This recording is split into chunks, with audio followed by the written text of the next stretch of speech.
Fala Belter, tudo bem com você? Estreia de quadro novo aqui no canal que se chama Coisas que eu aprendi com grandes cantores. E a primeira personalidade que eu escolhi para falar aqui para vocês é ninguém menos do que Elis Regina. Eu vou te contar 3 coisas sensacionais que eu aprendi com essa grande cantora que, na minha opinião, era Belter sim, não só era Belter, como foi a melhor Belter que esse país já viu fazer sucesso. E eu vou te contar por quê, então fica comigo.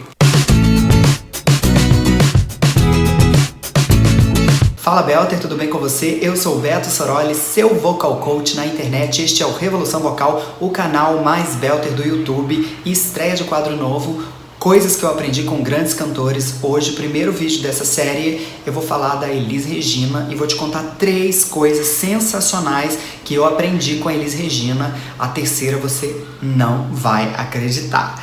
Antes de te contar, por favor, já clica em gostei, comenta e compartilha. Me ajuda a espalhar a mensagem, porque assim o canal cresce e a revolução vocal acontece. Na verdade, a revolução vocal já começou, mas eu preciso chegar em mais pessoas. Eu trago um conteúdo de qualidade para você que quer cantar de verdade e você me ajuda a espalhar. Manda pelo WhatsApp, manda pelo Face, manda por e-mail, manda para todo mundo, porque esse conteúdo aqui merece chegar em outras pessoas pra gente fazer todo mundo cantar cada vez melhor, cada vez mais bonito e espalhar a beleza no mundo, tá bom? E claro, se inscreva no canal, ativa o sininho para não perder nenhuma notificação, porque eu tenho certeza que você vai gostar das novidades que eu estou trazendo aqui em 2019. Vamos lá, 3 coisas que eu aprendi com a Elis Regina. Elis Regina, aliás, qualquer cantor bom é uma aula de canto ambulante. A Elis era uma aula de tudo, de artista, de performance, de personalidade e de voz. Ela tinha uma voz sensacional e tem 3 coisas que eu aprendi com ela que eu considero assim muito importantes, que abriram muito a minha cabeça e me fizeram ser um cantor melhor. A primeira delas, eu vi numa entrevista a Elis falando que quando ela começou a carreira dela, ela imitava a Ângela Maria. E ela fala isso brincando, ela fala, eu imitava descaradamente. Aí eu fui procurar gravações antigas dela e eu achei realmente que ela cantava muito diferente. Ela se espelhava naquelas cantoras que faziam sucesso quando ela era jovem, né? Então, Ângela Maria foi uma cantora tipo de rádio, né? Em que cantava com uma voz mais assim, como se fosse um legit masculino, né? Parecendo, sei lá, um tenor, né? Cantava numa tessitura feminina, né? Até de belting, mas com uma sonoridade assim, com muito vibrato, a voz mais redonda, né? E a Elis Regina imitava isso, porque é isso que fazia sucesso e ela queria fazer sucesso, então ela diz que começou imitando descaradamente a Ângela Maria e depois, com o tempo, ela foi descobrindo a sua própria identidade, toda a sua versatilidade vocal, ela foi desenvolvendo ao longo da carreira, mas ela começou imitando. Então, eu aprendi com a Elis que não tem problema se você começar imitando um cantor que você gosta, se espelhando em alguém, desde que isso seja confortável para você, desde que isso não machuque o seu corpo e desde que depois que você engate ali, você comece a buscar a sua identidade. Então, para começar, não tem problema nenhum você imitar. Todo mundo que gosta de cantar faz isso, a gente gosta mais de um tipo de voz, a gente tenta imitar e muitas vezes a gente é cerceado. Tem professor que fala que você não pode imitar e tal, tem metodologias que discriminam isso. Eu acho que não é um problema, desde que você não se mutile, vamos dizer assim, né? Desde que você não se agrida, você não se machuque para imitar e você tem a obrigação de cantar daquele jeito, porque é só assim que faz sucesso. Não, existem várias possibilidades expressivas, existe a sua identidade vocal, existe a sua voz, vamos dizer assim. E quando você encontra a sua identidade, como a Elis fez, aí você faz uma coisa que é realmente única no mundo. Se você ficar trabalhando só imitando, você vai ficar com aquele caráter de imitador. Mas começar imitando não tem problema, porque muitas vezes você pode aprender coisas boas imitando.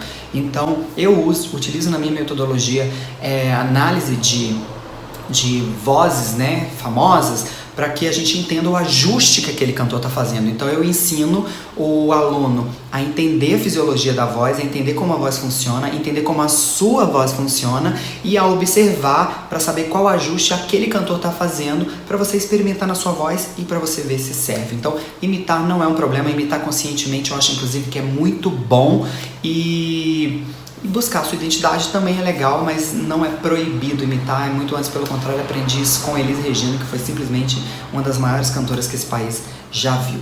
A segunda coisa que eu aprendi com a Elis Regina é que a expressão corporal, ela ajuda no canto. Elis Regina, ela tinha fama de careteira, ela mexia os braços, parecia que estava dançando, ela chamava atenção pela sua presença de palco e isso ajuda na voz, porque se você cantar sempre composição de coral, você vai estar limitando a sua expressão vocal. A Elis Regina, ela dançava, ela se mexia, ela levantava a cabeça, ela balançava os braços, ela abria a boca, ela fazia careta, ela parecia que cantava como se estivesse chorando e isso tudo se somava à expressão artística dela. Então a expressão corporal, ela é fundamental na expressividade e muitas vezes ela beneficia o canto. Depois, quando eu fui estudar fisiologia, musculatura intrínseca da laringe, musculatura extrínseca à laringe e a influência delas no canto, eu descobri que a ciência comprovou de que a Elis estava certa. E não só a Elis, como muitos cantores. Você já reparou, por exemplo, Pavarotti cantando? Quando ele vai fazer notas agudas, ele dá uma levantadinha assim, ó. E ele... quando ele vai cobrir a voz, eu não tô pegando a nota certa aqui, mas enfim, só para dar o exemplo. E por aí vai, ou então que os cantores abrem o braço, que os cantores levantam a cabeça, isso tudo é expressão e ação extrínseca, né? A nossa laringe tá aqui, a nossa voz nasce aqui, o nosso trato vocal tá do pescoço para cima, vamos dizer assim. Mas tem coisas que você vai mexer em volta que vai influenciar o trabalho das suas pregas vocais e a sonoridade, o timbre e a potência, então a respiração. Então esses ajustes extrínsecos, eles são comprovados cientificamente. Tem estudiosos, cientistas da voz que estudam isso e a nossa querida Elis Regina já sabia disso muito antes da fonoaudiologia, da otorrinolaringologia aplicada à voz evoluir tanto como é evoluída hoje em dia e evolui a passos largos a cada ano que passa, né? Então, com a Elis eu aprendi que a expressão corporal pode sim interferir beneficamente no seu canto, na sua expressão vocal. E a terceira e última coisa, você não vai acreditar, é a prova definitiva de que a Elis Regina era belter. Mas antes, clique em gostei, comenta e compartilha, me ajuda a espalhar a mensagem. Porque assim essa mensagem vai chegar em outras pessoas e da mesma forma como eu te ajudo, como eu te ensino, eu posso estar ajudando outras pessoas, o canal cresce e a revolução vocal acontece de verdade. Tem muitos milhões de pessoas que eu quero chegar ainda, eu tenho uma meta audaciosa esse ano para crescer com o canal. Tô crescendo muito rápido, né? Do meio do ano passado para cá, já tô chegando a 90 mil inscritos, mas eu preciso de você para chegar cada vez mais longe. Então compartilha esse vídeo pelo WhatsApp, pelo e-mail, pelo Facebook. Se inscreva no canal se você não se inscreveu. Olha a traição, hein? Você vem aqui, assiste o vídeo, aprende um monte de coisa e não se inscreve no canal? Se inscreva e ativa o sininho, porque você não perde notificação. Estou voltando com a produção em massa de vídeos aqui de conteúdo interessante, conteúdo de qualidade para você que quer cantar de verdade. E eu quero que você se inscreva e participe da Revolução Vocal comigo, ok? Então vamos lá. Terceira e última coisa que eu aprendi com a Elis Regina é que o belting serve para MPB muito bem, obrigado. Elis Regina, ela começou lá imitando as cantoras de rádio, principalmente a Ângela Maria, de quem ela era muito fã. Então ela cantava com uma voz mais coberta, que a gente poderia classificar como um cover belting, porque eles imitavam os cantores líricos, mas não era exatamente lírico. A massa na prega vocal era diferente. Então a densidade ali do fechamento das pregas vocais não era de cantora lírica, que a Ângela Maria fazia, né? Mas tinha uma certa cobertura, é como se fosse um legit, vamos dizer assim, que é um estilo de canto que tem dentro do teatro musical norte-americano. E aí ali já era um subregistro do belting. O belting contemporâneo do maestro Marconi Araújo, ele já explica como fazer o cover belting, ele nomeou como cover belting esse ajuste e a gente poderia imitar esse tipo de cantor assim, com esse subregistro. Mas depois a Elis Regina, ela cantava mais aberto, né? Ela não cantava assim, a gente não tem a memória da voz da Elis Regina assim tão cobertinha, porque isso era lá no começo da carreira, antes dela ficar tão famosa. Mas com o tempo ela foi evoluindo e ela cantava bem mais aberto, cantava notas bem agudas, que as cantoras de canto popular tentam cantar de peito e não conseguem, ou seja, era belting, não era de peito. A própria filha da Elis Regina, Maria Rita, ela fala, eu já vi ela falando numa entrevista, quando ela fez um show em homenagem a Elis, ela demorou muito tempo depois que ela ficou famosa pra fazer um show de repertório da mãe dela, mas ela baixou os tons das músicas. Eu fui ver esse show, é muito bonito, ela não deixa nada a desejar, é muito legal. Maria Rita é uma excelente cantora, só que ela cantava mais baixo porque ela acha que ela não consegue cantar agudo igual a mãe dela, porque ela tem o paradigma da escola de canto popular. Se ela fizesse aula de belting, com certeza ela conseguiria cantar sim no mesmo tom que a mãe dela. Mas ela acha que a mãe dela tinha uma fisiologia, ela tinha outra. Ela não entende que pelo ajuste, pela técnica, ela poderia fazer. Mas enfim, essa é a escolha dela, eu não tô aqui pra julgar. Muito antes pelo contrário, eu amo a Maria Rita desde que ela se lançou como cantora.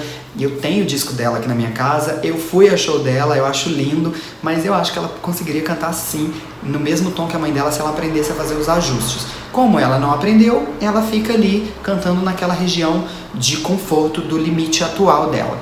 A Elis Regina, como ela se explorava muito, ela cantava com as maiores bandas de jazz do mundo, ela era uma cantora que estudava, né? A gente não sabe exatamente como, mas ela estudava, é visível. Você vai escutar um disco dela, dos mais recentes, vamos dizer assim, mais próximos da gente, os mais antigos, era outra voz. E aí você vê nas performances ao vivo, quando você entende os ajustes, por isso que eu ensino meus alunos a estudar e a entender a fisiologia do ajuste vocal, porque aí ele vê os cantores que ele gosta fazendo. A Elis, o jeito que ela abria a boca em algumas músicas, o jeito que ela levantava o palato em outras, o jeito que ela colocava sonoridade na máscara, o jeito que ela fazia o fechamento das pregas vocais, que é muito perceptível em alguns trechos de canções, era totalmente de belting. Então ela cantava basicamente com o subregistro de registro médio, que é do fechamento das pregas vocais, que seria o belting, né, vamos dizer assim, a fisiologia do fechamento das pregas vocais de belting. E aí depois ela manipulava os espaços de ressonância também, da mesma forma como a gente explica no belting, como o maestro Marconi Araújo catalogou brilhantemente no seu método belting contemporâneo.